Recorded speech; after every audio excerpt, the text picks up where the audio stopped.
Hello प्यारे बच्चों, कैसे हो आप सब। मैं उम्मीद करता हूँ कि आप सभी अच्छे और स्वस्थ होंगे। तो प्यारे बच्चों, जो ये बैच चला हुआ है ये 12th स्टैंडर्ड का चला हुआ है मैथमेटिक्स का। तो बच्चों, हमने पिछली क्लास में अपनी इनवर्स ट्रिग्नोमेट्री फंक्शन की क्लास दी थी और उसमें इनवर्स ट्रिग्नोमेट्री फंक्शन का पूरा खेल खत्म कर चुके थे हम। यदि आप किसी स्टूडेंट ने आप में से वो क्लास नहीं ली है तो वो आपके 12th एनसीईआरटी मैथमेटिक्स के प्ले लिस्ट में सेव है, तो आप जाकर वहां से ले सकते हो बच्चों। और वो बहुत ही सरल और सिंपल तरीके से आपको समझाया गया है। यदि आपको समझ नहीं आता है तो प्लीज आप कमेंट सेक्शन में लिखिए, हम कोशिश करेंगे कि आपको पूरी अच्छी तरीके से सेटिस्फाइड किया जाए। ठीक है बच्चों, तो बच्चे ज्यादा बातें न करते हुए चलते आज की अपनी क्लास पर। तो क्लास जो होगी आज की हमारी क्या होगी, मैट्रिक्स।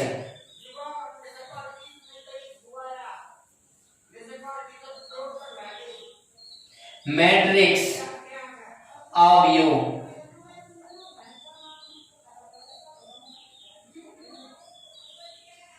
ठीक है बच्चों, तो ये हमारा क्या है, मैट्रिक्स है अवयव। तो अवयव के बारे में जान लेते हैं बच्चों। सबसे पहले अवयव होता क्या है और अवयव कहते किसे है और अवयव में अवयव को सोल्व कैसे करना है। ठीक है बच्चे, तो इसके इंट्रोडक्शन में जाने के लिए आपको मैथमेटिक्स में पेज का सबसे पहला पृष्ठ पे इसका इंट्रोडक्शन लिखा हुआ है, पढ़ लेना। मैं आपको इसके बेसिक प्रॉपर्टी बताऊंगा। तो बच्चों, मैट्रिक्स के बारे में बताते हैं कि सबसे पहले मैट्रिक्स को रिप्रेजेंट कैसे करते हैं। ठीक है, तो मैट्रिक्स को रिप्रेजेंट हम ऐसे बॉक्स से करते हैं। भाई आपको इनका ध्यान रखना है। यदि आपने इनको ध्यान नहीं रखा और आपने मतलब कि थोड़ी सी भी मिस्टेक कर दी तो आपका दिक्कत हो जाएगा। इसको तो करेंगे मैट्रिक्स, और यदि आपने ऐसे करा तो ये हो जाएगा डिटरमिनेट। क्या हो जाएगा, डिटरमिनेट सारणी। तो इसके बारे में चलेंगे, जब अगला चैप्टर आएगा तो आपका डिटरमिनेट ही होगा। तो आपको बस खाली पहले हम आपको क्या बता दे, अवयव मैट्रिक्स के बारे में बता देते हैं। यदि आपको इनका मतलब कि ब्रैकेट का या कोष्ठ का या देसी भाषा में बोल दे तो क्या, इन चुल्लोसों का ध्यान रखना है आपको केवल और केवल। यदि आपका इनको कोष्ठ का ध्यान है तो आप समझ जाओगे कि कोष्ठ है। ठीक है, और ये क्या है, मैट्रिक्स है। जैसे कि कोई पर्सन है हमारे पास, राम। ठीक है, राम के पास बहुत सारी चीज है, 15 तो बुक्स और भाई 6 पेन और भाई 3 शर्ट। तो ये सब चीजें इनको मैट्रिक्स में लिखना है। तो मैट्रिक्स में लिखने के लिए अब मैट्रिक्स भी प्रकार की कई हो सकती है, ऐसे भी लिख सकते हैं। ठीक है, ये भी मैट्रिक्स है और आप ऐसे भी लिख सकते हैं, ये भी मैट्रिक्स है। बट ये हो जाएगी रो मैट्रिक्स और ये हो जाएगी कॉलम मैट्रिक्स। क्लियर है, तो इसमें कितने का ये भी बता दो कि इसमें यदि हम ऐसे लिखते हैं बच्चे, आपको बिल्कुल ध्यान लेकर चलना है, कोई दिक्कत नहीं है। यदि हमारे पास कोई ऐसी मैट्रिक्स है ए बी सी और डी, तो इसको क्या बोल देंगे, ये जो पहले वाले हैं ए और बी, इसको तो बोल देंगे रो, हिंदी में बोल देंगे पंक्ति। यस या नो, यस या नो, रो हिंदी में क्या बोल देंगे, पंक्ति। यदि आप इसको बोले तो ये भी क्या हो जाएगी, रो, पंक्ति। यस, और बच्चे यदि आप इसको ए और सी को लेंगे तो क्या हो जाएगी,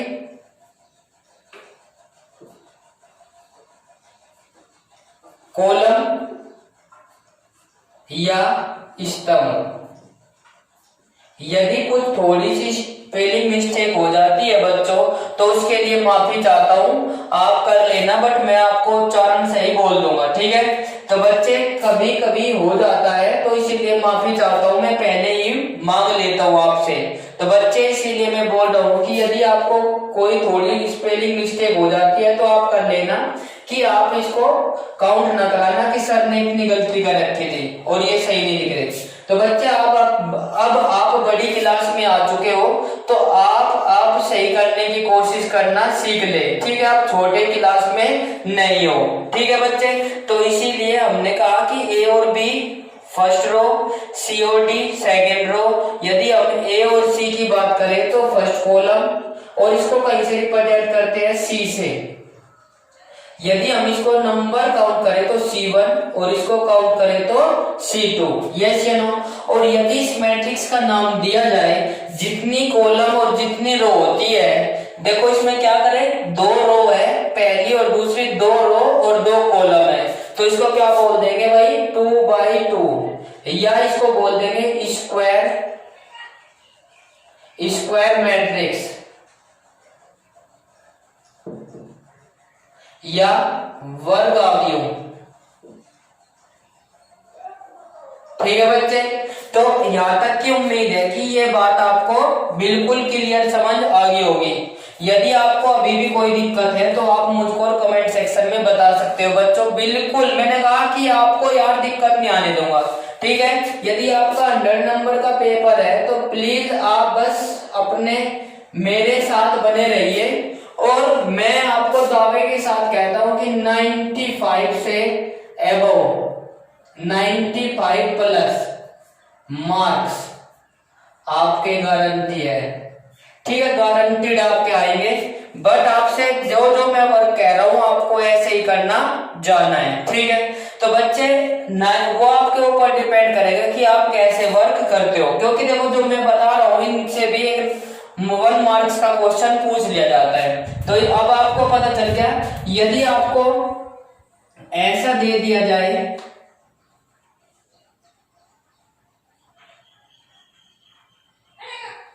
ये दे दिया जाए, तो ये कितनी हो जाएगी भाई, 2/3 की, 2 तो पंक्ति और 3 कॉलम। देखिए पहली कॉलम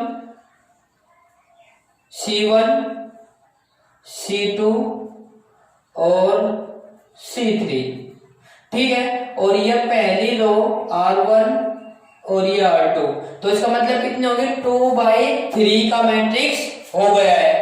यदि आपको ये बात आपको समझ आ गई है तो प्लीज आप मुझे बताइए। हिंदी वालों को भी ऐसे ही करना है, बल्कि आपको हिंदी में समझ नहीं आएगा तो इसीलिए मैं हिंदी में भी लिख देता हूँ, कोई दिक्कत नहीं है, पर बट आपको कोशिश करनी पड़ेगी कि आप ऐसे ही लिखो, यस या नो।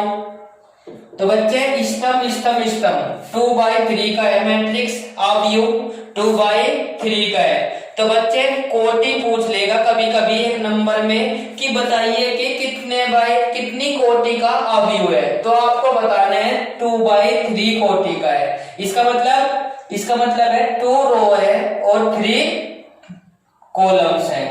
और एलिमेंट, टोटल एलिमेंट कितने हैं भाई, 1 को गिनकर 1 2 3, और 3 कितनी रो है उसमें मल्टीप्लाई कर दीजिए, जितने भी दे रखा है उसकी मल्टीप्लाई कर दीजिए, तो 6 एलिमेंट इसमें प्रेजेंट है। और उससे जुड़े कुछ डेफिनेशंस और मैट्रिक्स की प्रॉपर्टीज जान लेते हैं।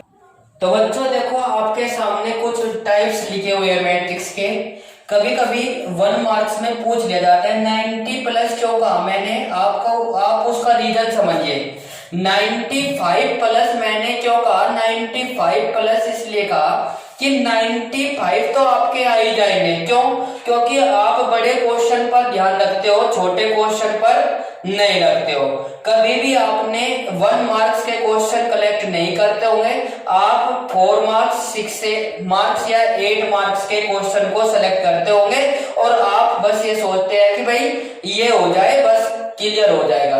ठीक है, तो इसीलिए मैंने कहा कि आपके जो वे 4 या 5 नंबर कम आएंगे वो आपकी गलती की वजह से आएंगे, क्योंकि आपको यदि आप बड़ा क्वेश्चन कर रहे हो तो उसमें उतना ही ज्यादा समय लगता है। जैसे कि मैंने अपनी प्रीवियस क्लास में बताया था कि चाणक्य ने एक बात कही थी, यदि आपको छोटी चीज या छोटी वस्तु पानी है तो उसे आपको छोटा मूल्य देना या त्यागना पड़ेगा, और यदि आपको बड़ी चीज पानी है तो आपको बड़ा मूल्य देना पड़ेगा। ठीक है, तो इसीलिए मैं कह रहा हूं कि यदि आपको छोटे क्वेश्चन की प्रॉपर्टी चाहिए तो थोड़ा समय ही देना पड़ेगा, और यदि आपको बड़े क्वेश्चन के आंसर करने और बड़े मार्क्स चाहिए तो बड़ा समय देना पड़ेगा। तो आप इनके अकॉर्डिंग मतलब कि छोड़कर आगे बढ़ जाते हो बच्चे, और ये बस ओरल ध्यान रखते हो, फिर ये बात आपके याद नहीं आ पाती है। तो मैं बताकर चलता हूँ कि डेफिनेशन भी और ये भी टाइप्स ऑफ मैट्रिक्स, अवयव के प्रकार। भाई ये 7 टाइप्स है मैट्रिक्स के। नंबर 1 कॉलम अवयव, जो आपके सामने है। नंबर 1 कॉलम अवयव। तो कॉलम अवयव उन्हें कहते हैं जिसमें केवल एक पंक्ति हो। ठीक है, तो इसको जैसे कि हमने कहा केवल एक पंक्ति है कि नहीं, बट इसमें रो की बात नहीं कही गई, R1 R2 और 3, तो इसको बोल देंगे भाई कितनी रो होगी, 3/1 क्या होगा मैट्रिक्स। ये भी एक प्रकार का मैट्रिक्स है, तो ये कितने का हो गया भाई बच्चों, 3/1 का मैट्रिक्स हो गया है।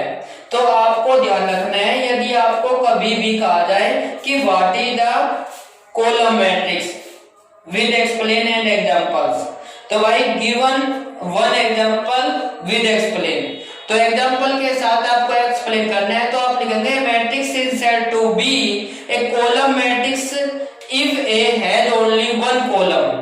ठीक है, हम ऐसे अवयव को कहेंगे, एक कॉलम अवयव ऐसे अवयव कहेंगे जिसमें केवल एक कॉलम हो। ठीक है बच्चे, तो ये आपको बात समझ आ गई होगी।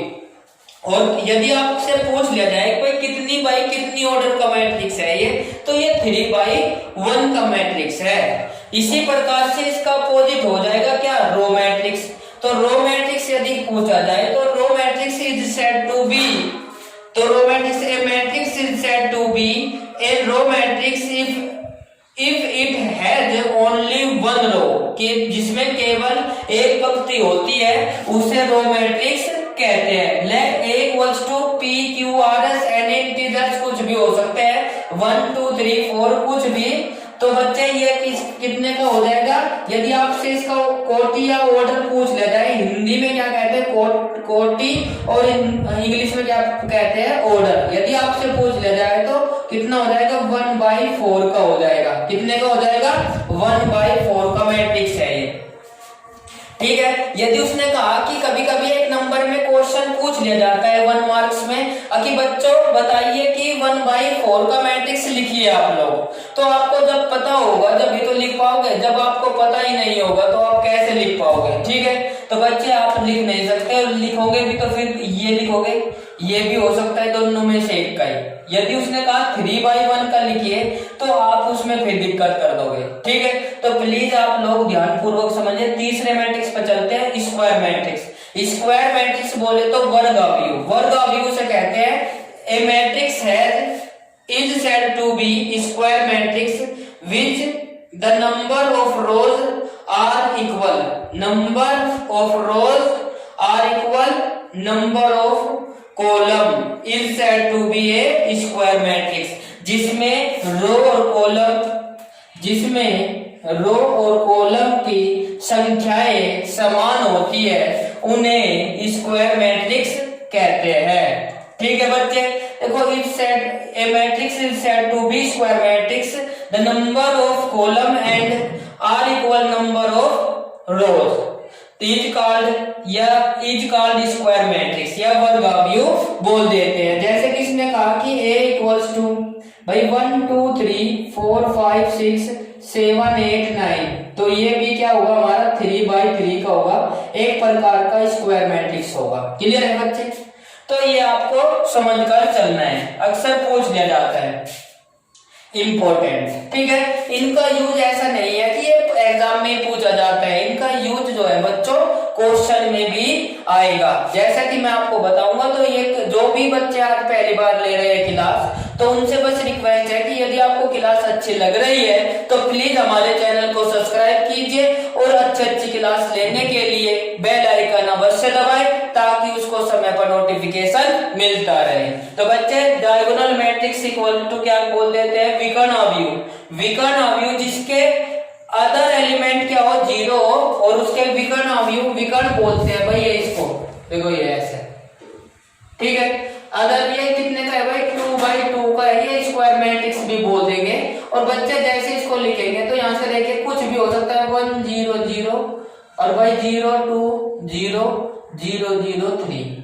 तो ये कैसा, बाकी के सब एलिमेंट्स क्या है, जीरो है। अदरवाइज बस इसके कितने 1 और 3। ये कैसा है भाई, इसका डायगोनल मैट्रिक्स, इसके डायगोनल जो है विकर्ण जो है, केवल विकर्ण डिजिट्स नंबर है, अदरवाइज सब क्या है, जीरो है। तो इसको इंग्लिश में एक्सप्लेन कैसे कर लेंगे, तो इसको इंग्लिश में यदि लिखना चाहे तो कैसे लिखेंगे भाई, यदि जो हमारे इंग्लिश मीडियम के छात्र है तो इसमें लिख देंगे a matrix, a square matrix, A square matrix is said to be a diagonal matrix if all its non-diagonal element are zero, and that is the matrix is said to be diagonal matrix। ठीक है बच्चों, मैंने कहा कि जिसके diagonal zero नहीं होते वो बाकी सभी के जीरो होते हैं, उसको क्या बोल देते हैं, डायगोनल मैट्रिक्स बोल देते हैं। और जितने भी स्क्वायर मैट्रिक्स होते हैं वे सारे के सारे क्या होंगे, डायगोनल मैट्रिक्स हो गए। भाई डायगोनल मैट्रिक्स में, स्क्वायर मैट्रिक्स में ये भी तो आ सकता है, यस या नो।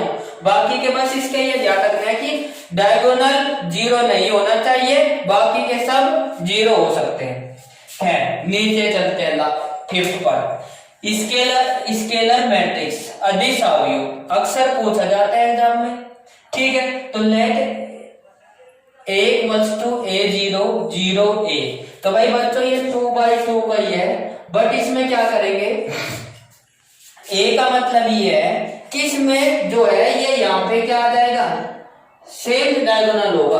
क्या होगा, डायगोनल या विकर्ण सेम होगा और बाकी के सब जीरो होंगे। तो जैसे कि हमने कहा 3 0 0 0 3 0 0 3 3 is called scalar matrix. Clear है बच्चों, कितने बाई कितने का है, 3/3 ऑर्डर का है बच्चों, ठीक है। तो 4th 5th 6th पे चलते हैं बच्चे। आइडेंटिटी मैट्रिक्स है, तस्तमक मैट्रिक्स, यूनिट भी बोल देंगे क्योंकि देखिए बच्चे जैसे इसमें लेकर चलेंगे, इसमें क्या होगा बच्चे, इसमें सारे डायगोनल जो है 1 होगा और अदरवाइज सब क्या होंगे, जीरो होंगे। क्या होगा, इसमें जीरो होंगे अदरवाइज डायगोनल को छोड़कर, ठीक है बच्चे।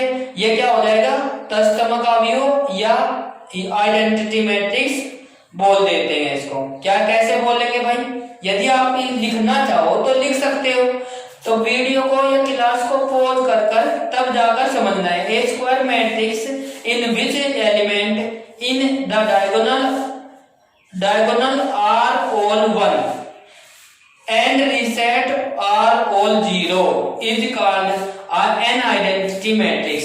भाई उन्होंने कहा डायगोनल सारे क्या होने चाहिए, 1 होने चाहिए और ऑल एलिमेंट्स क्या होने चाहिए, 0 होने चाहिए। क्लियर है बच्चों, यदि आपको ये बात समझ आ गई है तो प्लीज मुझको बताइए और जल्दी से फिर नेक्स्ट पर चलते हैं। Last matrix, zero matrix. भाई इसमें तो आपको नाम से ही शो हो रहा कि जिसके सभी elements, all elements, a matrix is called to zero matrix, the all elements are zero and is called zero matrix. 2/2 का हो जाएगा, 3/3 का भी हो सकता है, 4/4 का भी हो सकता है। तो ये हमारा क्या होगा, जीरो मैट्रिक्स होगा। उम्मीद करता हूं कि आपको ये बात समझ आ गई होगी। तो जितने भी एग्जांपल्स हैं बच्चों, आपको ये सोल्व करने हैं, निकालने हैं और अब क्वेश्चन पर चलते हैं भाई। इसी के साथ इसको पहले रफ कर देते हैं, फिर एक्सरसाइज पर चलते हैं बच्चों। अब जल्दी से आपके पास, यदि जिसके पास मैथ है तो वो एक्सरसाइज का क्वेश्चन रीड कर लीजिए जल्दी से फटाक से। और जिसके पास नहीं है तो अभी हम बोर्ड पर क्वेश्चन लगा देते हैं, तो वो आपको रीड कर लेना है। ठीक है बच्चे, तो एक्सरसाइज 3.1 पर चलते हैं। अब देखिए क्वेश्चन हमारा 3.1। तो बच्चे इसने कहा है कि कोई एक मैट्रिक्स है, अवयव है, जिसमें A गिवन है, ये कोई प्रॉपर्टी दी हुई है।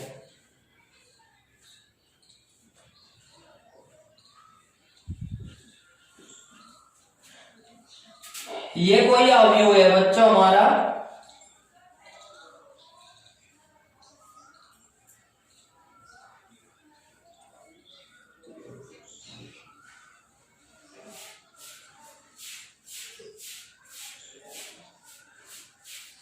ठीक है।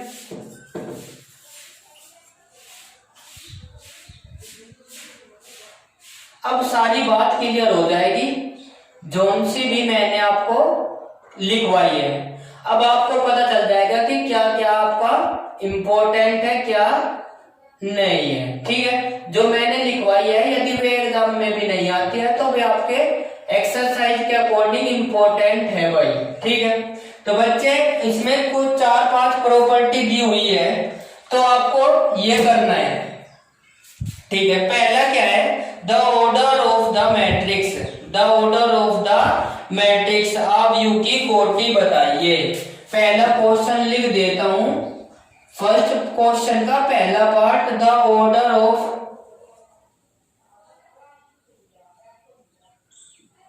मैट्रिक्स, तो आप यू की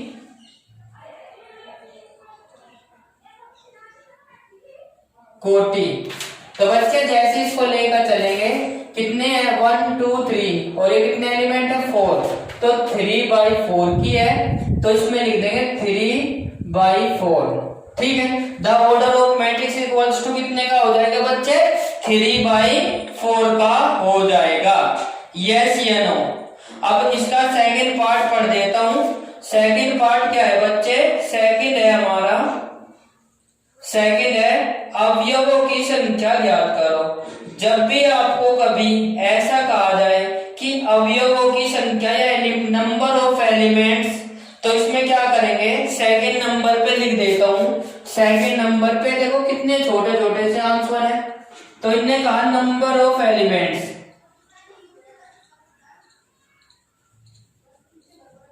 नंबर ऑफ एलिमेंट्स या अवयवों की संख्या बराबर कितने हो जाएगी, जितने बाई जितनी का ऑर्डर। जब भी कभी एलिमेंट्स पूछे और आपको ये पता चले कि इतने बाई इतने ऑर्डर का है, तो आप लोग उसकी मल्टीप्लाई करके जो भी आएगा कितना आ जाएगा, 12 एलिमेंट्स। तो इसमें लिख देंगे कितने, 12 एलिमेंट्स या 12 अवयव।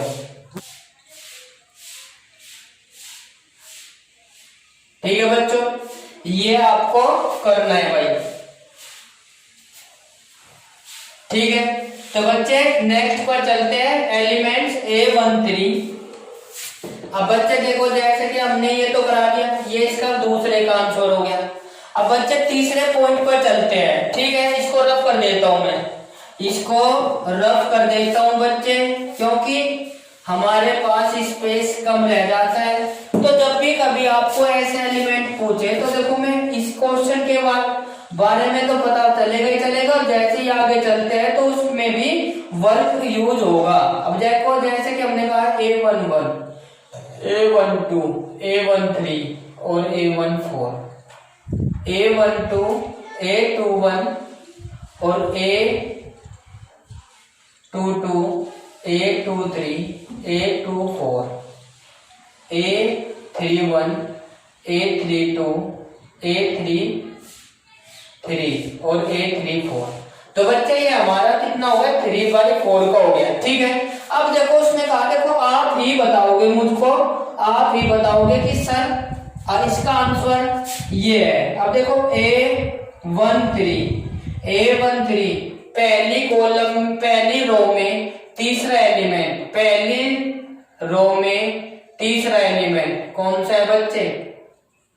19। यस या नो? दूसरा, फिर उसने कहा A21 दूसरी रो में या फिर पहली कॉलम में दूसरा एलिमेंट कितना हो जाएगा बच्चे? 35। ठीक है, तो बच्चे फिर उसने कहा क्या? A33 का मतलब है तीसरी रो में तीसरा एलिमेंट कहां पे है? ये रहा। तो इक्वल्स टू कितना हो जाएगा बच्चे? -5। क्लियर? तो बच्चे जैसे इसको लेकर चलेंगे, फिर लास्ट इसका क्या दे देगा? A24 दूसरी रो में लास्ट वाला एलिमेंट कितना हो जाएगा? 12। देखो आपको बहुत ही आसान होगा, कोई दिक्कत वाली बात नहीं है। एंड लास्ट पॉइंट क्या है इसका? A23 दूसरे वाली रो में और तीसरे वाला एलिमेंट, तो कितना हो जाएगा? 5/2। ये इसका आंसर हो गया। एक बार फिर से सुनिए बच्चे, एक बार फिर से सुनिए। मैंने कहा कि यदि आपको मैथ जो है ना इन फिंगर्स पर ना करा दिया तो तब कहना भाई, ठीक है? हिंदी और इंग्लिश वालों को बेचिंत होकर समझ में क्लियर आएगा, बस आपको मेरे साथ लेकर चलना है। आप ये नहीं सोचना है, क्योंकि कुछ बच्चे हो सकता है कि ज्यादा एडवांस हो, एक्स्ट्रा ऑर्डिनरी हो, तो इसीलिए उनको मन नहीं लगेगा। क्यों? क्योंकि वे फास्ट चलते हैं ना ज्यादा। तो बच्चे आपको मैं बता दूं कि रेस में यदि आप तभी जीत पाओगे जब एक कंटिन्यूअसली एक यूनिट मतलब कि एक यूनिक स्पीड से चलोगे, ठीक है? यदि आप स्पीड कभी ज्यादा कभी कम, तो आप दुनियाओं की भीड़ में पीछे रह जाओगे। यदि आप एक कंटिन्यूअसली स्पीड से चलते रहोगे तो आप एक न एक दिन आगे निकल ही जाओगे। जैसे कि आपने देखा होगा कि एक पुराने बुजुर्गों की कहावत भी है कि खरगोश और कछुए की रेस में कौन जीतता है?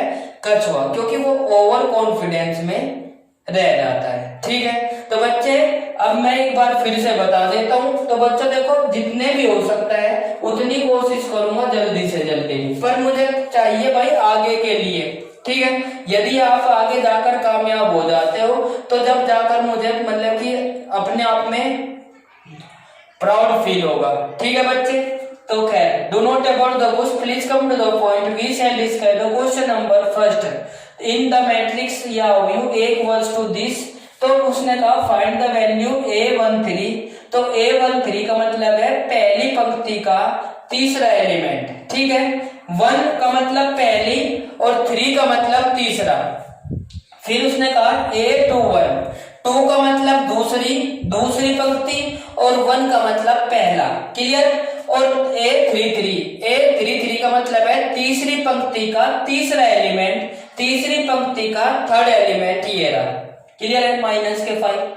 एंड अगेन A24 का मतलब है सेकंड पंक्ति का 4 वाला एलिमेंट जो भी है वो इसका आंसर हो जाएगा। उम्मीद करता हूं कि आपको ये क्लियर हो गया होगा।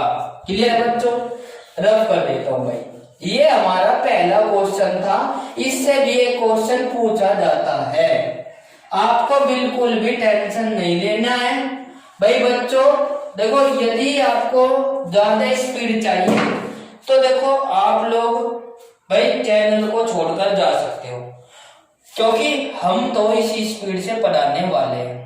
ठीक है बच्चे, तो प्लीज यार देखो, आप मतलब कि देखो, यदि आपको मैं बताऊं कि यदि कोई टेबलेट जितनी जल्दी असर करती है या जितनी जल्दी आराम पहुंचाती है तो उसका साइड इफेक्ट भी उतना ही जल्दी होता है। ठीक है, तो यदि कोई टेबलेट या मेडिसिन जितने धीरे धीरे आराम करती है तो हमारे जो बॉडी के ऑर्गन्स होते हैं उतने कम डैमेज होते हैं या इफेक्टिव होते हैं। तो इस बात को अपने माइंड में रखकर एनालिसिस करना, तो बच्चे आपको डिफरेंट पता चल जाएगा। ठीक है बच्चे, तो इसी के साथ नेक्स्ट क्वेश्चन पर चलते हैं भाई।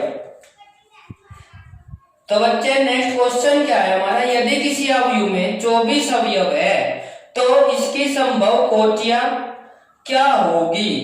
यदि इसमें 13 अवयव हो तो कोटियां क्या होगी?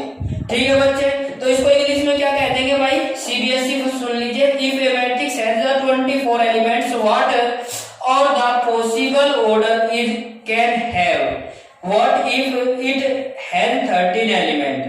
ठीक है बच्चे, तो आप इसको देखो, यदि 24 एलिमेंट है, यदि 24 एलिमेंट है तो इसके जो ऑर्डर होगा, ऑर्डर सीक्वेंस क्या हो गया? Order of pair. ठीक है, देखो 13 की क्या हो जाएगी वो भी मैं बताऊंगा, और 24 की क्या होगी वो भी मैं बताता हूं। ठीक है बच्चे, तो आपको देखना है दूसरे को, क्वेश्चन नंबर दूसरा, वी आर गिवन, ठीक है, we are given 24 element,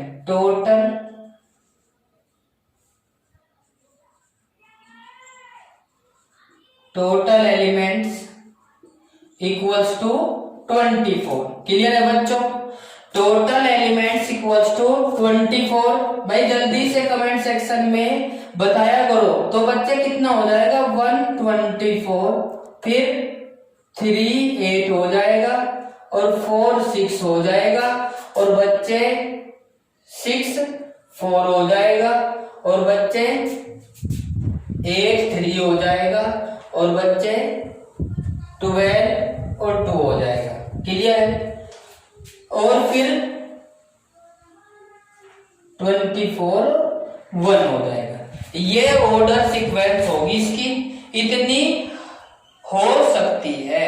yes या नो? यस या नो? तो बच्चे इसको हम क्या लिखेंगे? Possible order of matrix having the 24 elements. तो बच्चे ये आपकी हो जाएगी, और हो जाने के बाद आप इसके कितने ऑर्डर बना सकते हो, तो आप इसके अकॉर्डिंग इसको कर सकते हो। क्लियर है? तो बच्चे इसमें ऑर्डर ऑफ सीक्वेंस,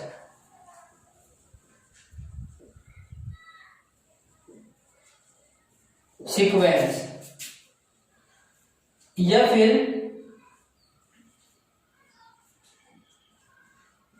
अवयव की कोटि, हिंदी वाले हिंदी को लिखे, इंग्लिश वाले इंग्लिश को लिखना है। आपको कोई भी जल्दबाजी नहीं करनी है। 24 और बाई 3/8 और 4/6 और 6/4, 8/3, 12/2। क्लियर है? और 24/1 ऐसे कर लेंगे। यदि कोई मल्टीप्लाई रह जाती है तो आप देख लेना, उससे हो जाएगा। सिमिलरली यदि इफ द 13 एलिमेंट्स, तो 13 एलिमेंट्स का कितना हो जाएगा? 1/13 एंड 13/1 हो जाएगा। क्लियर है बच्चों? कोई दिक्कत? यस, आप कर लोगे। इसी के साथ नेक्स्ट क्वेश्चन पर चलते हैं भाई। नेक्स्ट क्वेश्चन क्या है हमारा? Third, if a matrix has the 18 elements what are the possible order if can have, what if the has 5 element. ये भी ऊपर जैसे ही है, आपको करना है बच्चे। यदि आपके पास 18 एलिमेंट्स है और तो उसका संभव कोटियां क्या होगी, और यदि इसमें 5 अवयव हो तो क्या होगी। ठीक है, यदि 5 हो तो क्या होगी, और 18 हो तो क्या होगी। सेम ऊपर कैसे ही कर लोगे आप। ठीक है, construct the 2x2 matrix A equals to Aij whose the element are given by। ठीक है, तो आपको दिए गए जो मैट्रिक्स है इसमें कहा ने एक 2x2 अवयव A equals to this की रचना कीजिए जिसके अवयव निम्नलिखित प्रकार से हो।